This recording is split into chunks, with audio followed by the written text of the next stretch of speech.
Shadow 4. Commander Nikolai Volkov leaned forward in his chair, squinting at the sensor display that dominated the monitoring station's main screen. The blue glow illuminated his weathered face, highlighting the scar that ran from his left temple to his jawline, a reminder of the Proxima War that had ended 15 years ago. Sir, I'm detecting unusual energy signatures from the outer rim of the Epsilon Eridani system, Lieutenant Hikaru Tanaka reported, her fingers dancing across her console.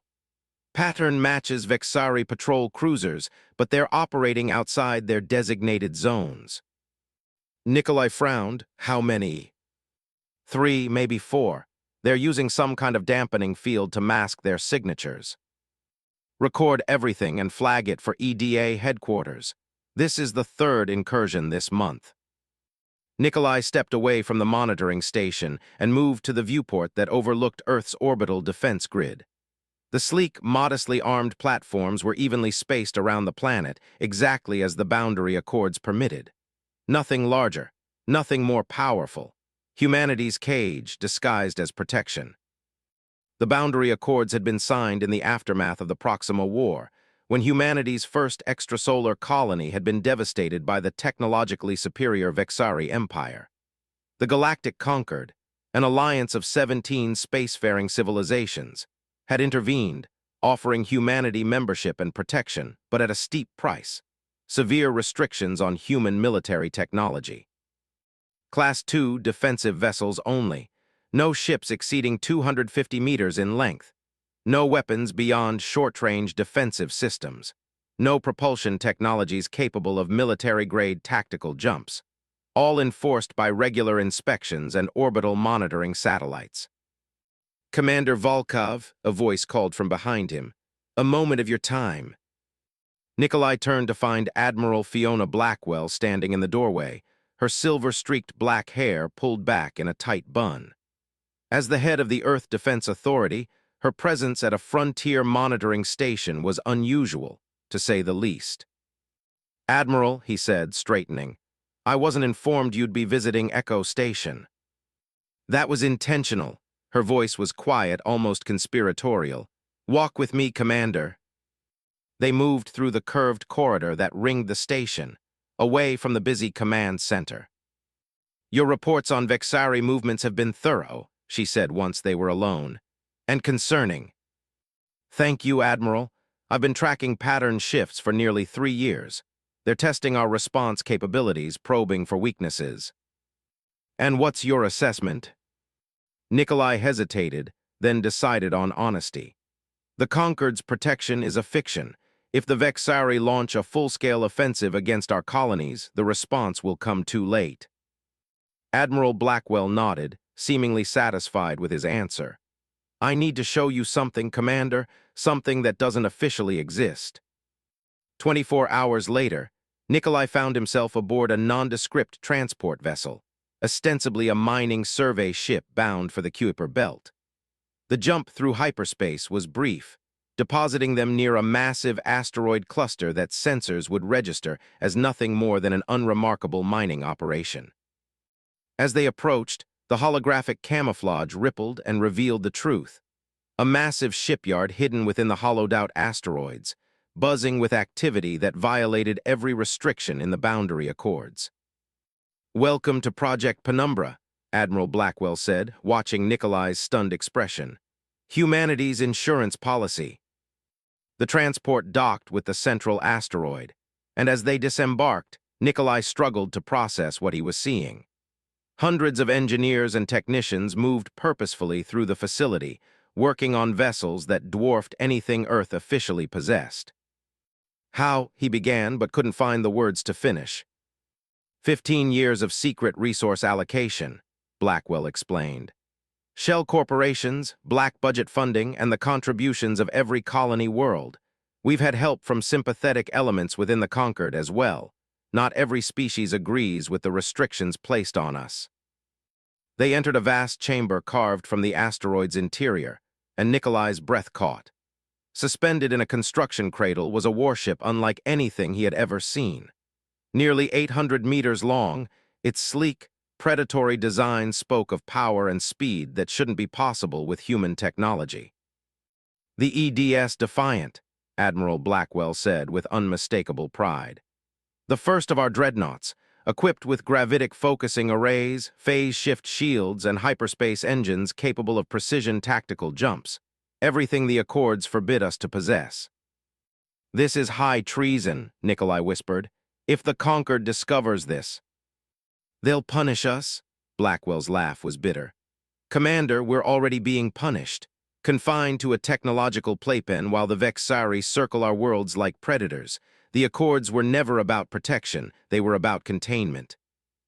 She led him through the facility, introducing him to other officers who had been recruited into the conspiracy. Engineers, tacticians, weapons specialists, all working in secret to give humanity a fighting chance. "Why show me this?" Nikolai asked finally. "Why now?" Admiral Blackwell's expression darkened. "Because we're out of time. Our deep space monitoring network has detected Vexari fleet movements consistent with invasion preparations. A massive armada assembling beyond conquered space." She activated a holographic display showing a star map of human colony worlds. "They'll strike here first," she said, highlighting a system on the outer rim. "New Carthage, 3 million colonists who believe they're protected by treaties and Conquered guarantees." "Have you notified the Conquered Council?" "Of course, they've promised to investigate these concerning allegations and establish diplomatic channels to address any potential misunderstandings." The contempt in her voice was palpable. "By the time they finish their deliberations, New Carthage will be ash." A tall, broad-shouldered man with close-cropped gray hair approached them. "Admiral, final systems check is complete. The Defiant is ready." "Thank you, Captain Frost." Blackwell made the introductions. "Commander Volkov, this is Captain Jonathan Frost. He'll be commanding the Defiant when we deploy." Nikolai's head spun. "When we deploy, you're actually planning to use these ships?" "The Vexari will reach New Carthage in 7 days," Captain Frost said, his voice grave. "The colony's defenses can't withstand an attack of that scale." "Commander," Admiral Blackwell said, "I've reviewed your service record thoroughly. You've spent your career watching and waiting, identifying threats your superiors preferred to ignore. I'm offering you the chance to do more than watch. The Defiant needs a tactical officer who understands Vexari battle patterns." Nikolai stared at the massive warship suspended before them. The decision he faced would shape not only his future but potentially humanity's place in the galaxy. If they failed, they would face more than military defeat. The Conquered could expel Earth from protection entirely. But if they did nothing— "When do we depart?" he asked. 3 days later, Nikolai stood on the bridge of the Defiant, familiarizing himself with tactical systems that shouldn't exist. The weapons console responded to his commands with lightning precision, targeting systems far more advanced than anything officially available to humanity. "Status report," Captain Frost called from the command chair. "All systems nominal," reported Commander Diana Ortega, the executive officer. "Engineering reports the gravitational arrays are calibrated and ready." "Tactical is online," Nikolai added. "Targeting systems operational." Around them, a flurry of activity as the crew, all hand-picked for both skill and discretion, prepared for departure. Through the viewport, Nikolai could see 6 other vessels, each nearly as large and equally illegal, moving into position.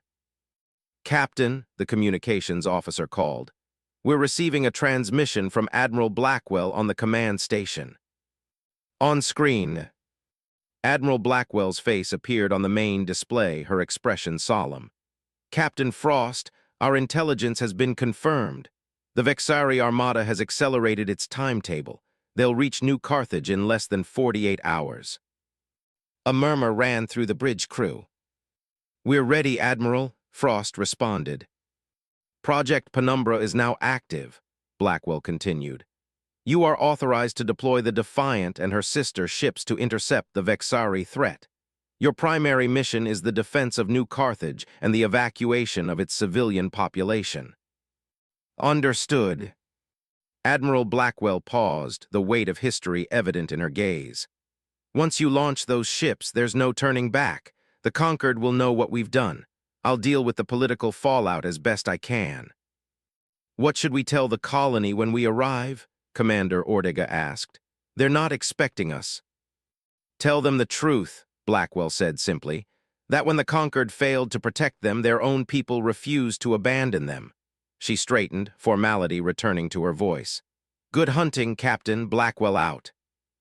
As the transmission ended, Captain Frost rose from his chair, addressing the bridge crew.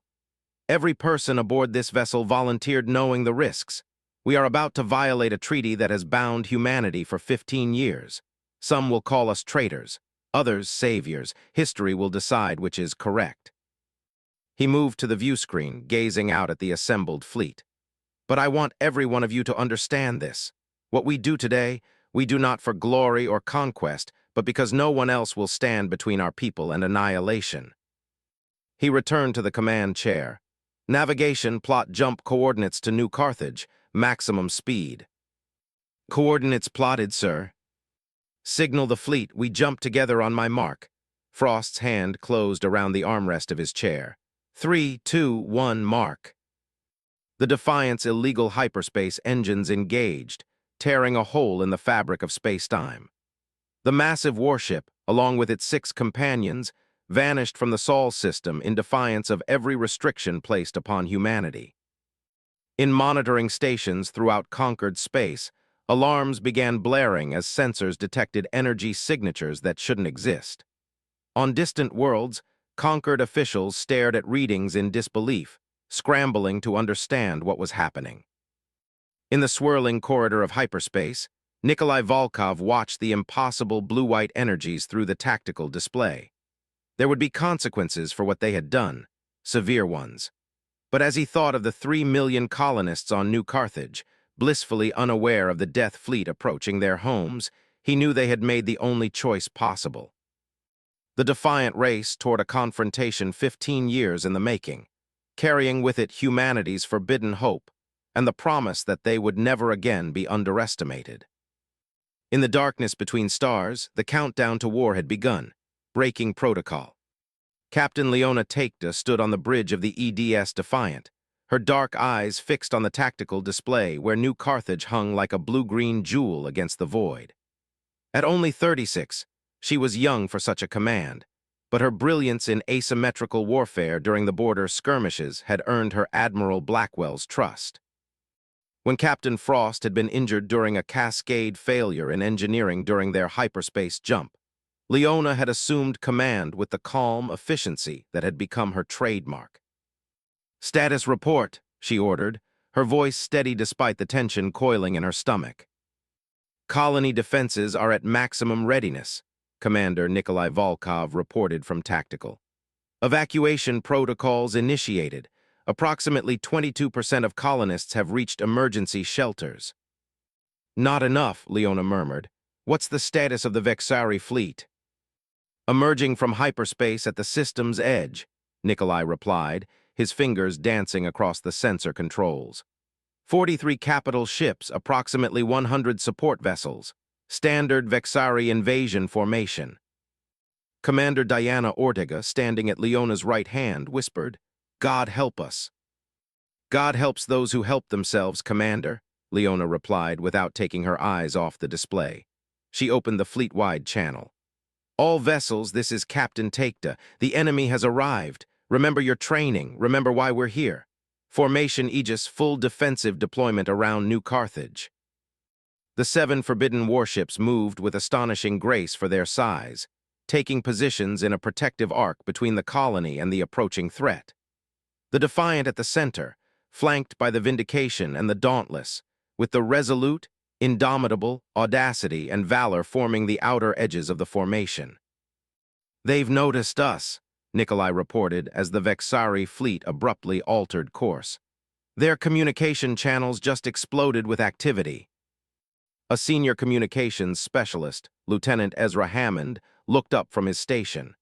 "Captain, we're receiving a transmission from the Vexari command vessel." "On screen." The view screen flickered, revealing a Vexari commander, tall and imposing with mottled gray skin and four gleaming eyes arranged in a diamond pattern. When he spoke, his translator rendered his clicks and whistles into accented English. Unidentified vessels, you have entered a designated military operation zone. Your construction and capabilities violate the terms of the boundary accords. Power down your systems and prepare to be boarded. Leona rose from her chair, her posture perfect. This is Captain Leona Takedo of the Earth Defense Ship Defiant. You are in violation of sovereign human space and threatening a civilian colony. Withdraw your forces immediately. The Vexari commander's upper eyes narrowed. The human speaks with unearned pride. Your species is forbidden such vessels by conquered law. And your species is forbidden unprovoked aggression by the same laws, Leona countered. Yet here we are. The commander's mandibles clicked in what Nikolai recognized as amusement. Our operation is sanctioned. The Conquered has authorized us to secure this region against insurgent activities. Leona exchanged glances with her officers. This was a new development, the Vexari claiming Conquered authorization for their invasion. We have received no such notification from the Conquered Council, she said carefully. Your notification is not required, human. Final warning, stand down or be destroyed with the insurgents you protect. The transmission cut abruptly. They're deploying attack formations, Nikolai reported. Energy signatures indicate weapons charging. Leona returned to her command chair. It seems diplomacy has failed. Signal all ships, weapons free, target their command vessels first. Let's show them what humanity has been building in the shadows. The Defiant's gravitational focus arrays powered up, drawing energy into concentrated points of devastating force. Around the massive ship, its companions did the same, their forbidden technology coming to life. Fire, Leona ordered. The first salvo lanced out from the human fleet, not the conventional energy weapons the Vexari would have expected, but concentrated gravitational distortions that bypassed shields designed to deflect energy and matter. The effect was immediate and catastrophic. Two Vexari cruisers crumpled inward as localized gravity wells crushed their hulls, while a third spun out of control as its propulsion systems were torn apart. Direct hits, Nikolai reported, unable to keep the satisfaction from his voice. Enemy fleet is responding, adjusting their formation to compensate. The Vexari recovered quickly from their surprise, bringing their own impressive firepower to bear. Plasma torpedoes and particle beams slashed across space toward the human vessels. Brace for impact, Leona called. Shields to maximum. The hits came in rapid succession, energy weapons designed to overwhelm standard defensive systems.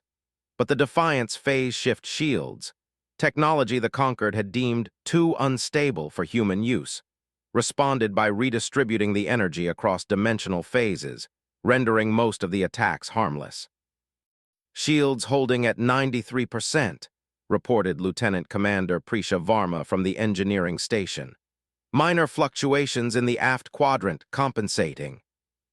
Return fire, target their support vessels, Leona ordered.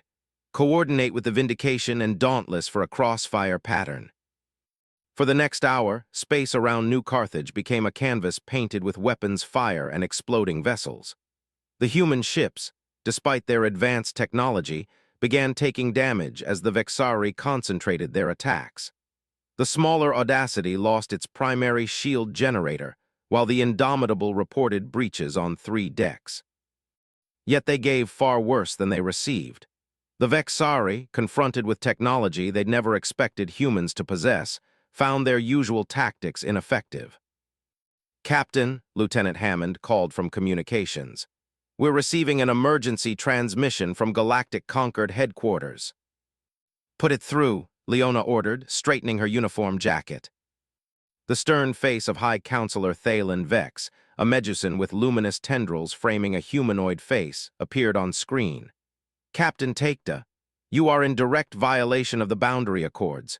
Your ships are illegal constructs. Stand down immediately and surrender your vessels to Conquered authority. Leona's expression hardened. With respect, Counselor, we're rather busy defending a human colony against a Vexari invasion fleet. Perhaps we could discuss treaty violations after we've saved 3 million lives. There is no invasion, Captain. The Vexari forces are conducting authorized security operations against insurgent elements. Is that what they told you? Leona interrupted, gesturing for Nikolai to transmit their sensor data. We're sending you our tactical feed. Those are not security operations. That is a full invasion fleet targeting civilian infrastructure. The counselor's expression flickered as he viewed the data. This cannot be, the Vexari assured us. They lied, Leona said flatly. And now you have a choice, Counselor. You can continue to debate while colonists die, or you can send conquered peacekeepers to assist in evacuation efforts. Before the flustered counselor could respond, Nikolai called out, Captain, the Vexari command ship is repositioning. They're targeting the colony's main population center. End transmission, Leona ordered sharply. All power to engines, move us into intercept position. The Defiant surged forward, its massive bulk somehow nimble as it positioned itself between the Vexari flagship and the vulnerable colony. The enemy vessel, nearly twice their size, unleashed a barrage that hammered against their shields. Shields at 60% and falling, Lieutenant Commander Varma reported. We can't take another hit like that. We won't have to, Leona replied. Tactical status of the gravitational arrays. Fully charged, Captain. Target their weapon systems. Narrow focus, maximum intensity. The Defiant's primary weapon fired again, this time concentrating its gravitational distortion on a small area of the Vexari flagship. The targeted section imploded, tearing a massive hole in the enemy vessel's lateral weapons array.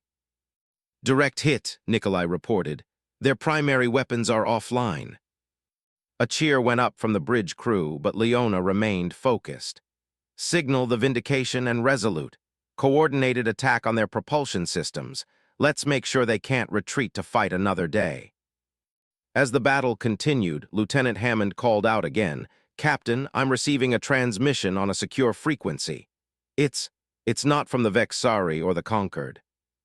Leona frowned. Source. Unknown, but it's using Earth Defense Authority encryption protocols. Priority Alpha. Put it through to my station only.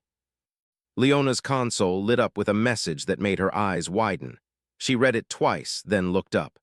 Commander Ortega, you have the bridge. Continue the attack pattern. Commander Volkov with me. She led Nikolai to the captain's ready room adjacent to the bridge. When the door sealed behind them, she activated a privacy field. We just received a message from Counselor Zephyrin of the Arcturian delegation to the Conquered, she said without preamble. Nikolai's brow furrowed. The Arcturians, they've been neutral in Conquered politics for decades. Apparently not anymore. Leona showed him the message. They've been investigating corruption within the Conquered Security Council. It seems certain members have been accepting bribes from the Vexari in exchange for turning a blind eye to their expansionist activities. Nikolai absorbed this with growing anger. So the attack on New Carthage was sanctioned by corrupt officials within the Conquered, yes. But Counselor Zephyrin has been building a coalition of species who recognize the danger. The Arcturians, the Solari, even the Tholians, they've been secretly supporting Admiral Blackwell's initiatives. Why tell us this now? Because, Leona said grimly, Conquered peacekeeping forces are on their way, under the command of officers loyal to Zephyrin's coalition. But they need evidence of the Vexari's true intentions, unaltered battlefield data showing they targeted civilians first. Understanding dawned on Nikolai's face, and we have that evidence. Precisely. We need to ensure the Vexari command ship is disabled but not destroyed. It will contain orders proving this was a planned genocide, not a security operation. They returned to the bridge, where the battle had turned decisively in humanity's favor. The Vexari flagship drifted, crippled but intact, while the remaining enemy vessels were either retreating or surrendering. New contacts, called the sensor officer, multiple vessels emerging from hyperspace. Leona tensed, but Nikolai studied the readings and relaxed. Conquered peacekeeping vessels, Captain, and they're targeting the remaining Vexari ships. Lieutenant Hammond's console lit up. Captain, we're being hailed by the conquered flagship. It's Counselor Zephyrin himself. The viewscreen activated to show a tall, slender Arcturian, his crystalline skin refracting light in subtle patterns.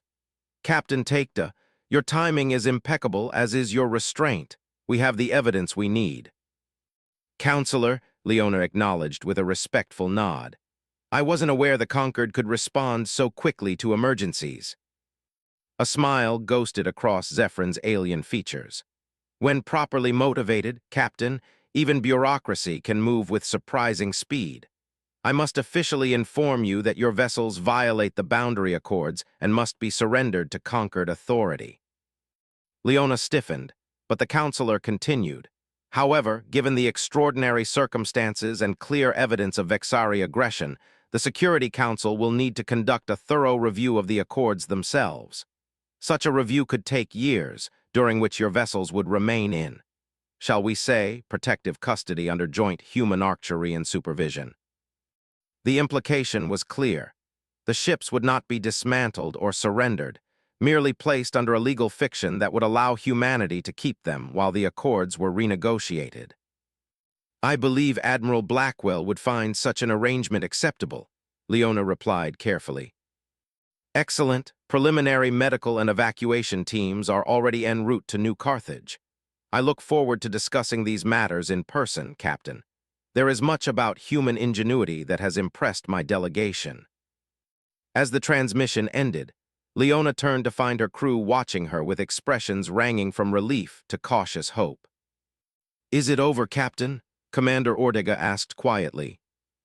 Leona looked out at the stars visible through the viewport, considering the question. No, she said finally. This isn't an ending, it's a beginning. She moved to the center of the bridge. Signal all ships, form up and prepare to escort the conquered vessels to New Carthage. Our primary mission now is humanitarian assistance. As the human fleet moved into formation alongside their unexpected allies, Nikolai approached Leona. You realize what this means? He asked. The boundary accords will never be the same. Nor should they be, she replied. They were built on lies and fear, the fear that humanity might one day become a threat to the established powers. She gestured toward the viewscreen, where the colony of New Carthage glowed in the light of its sun, saved from destruction by ships that should never have existed.